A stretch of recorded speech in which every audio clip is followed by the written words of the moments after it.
Hey everyone, welcome to my YouTube channel. Today's video I will going to tell you all about how you can use this type of sticker in your Instagram story. So you have seen this type of sticker is going on trend in Instagram. You have to see the 6 million people is using this trend this sticker in your stories. So you also want to use this type of sticker in Instagram. So watch this video till end and do not forget to like, share and subscribe.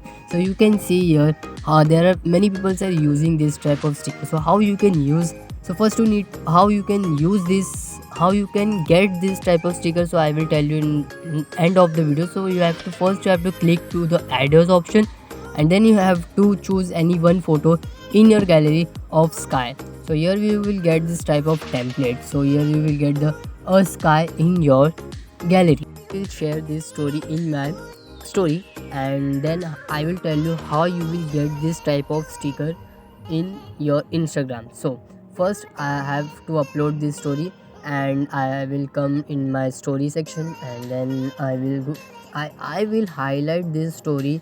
This story I will highlight, and this highlight name is add yours sticker. So here you will get this sticker.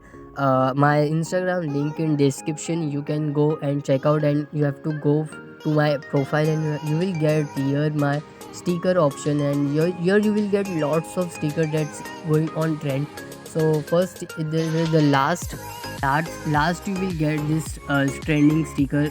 So here you will get this type of trending sticker. So if you like this tutorial, do not forget to like, share and subscribe, and like this video you will get in future. So do not forget to like, share and subscribe. So have a great day. Bye bye, take care, bye bye.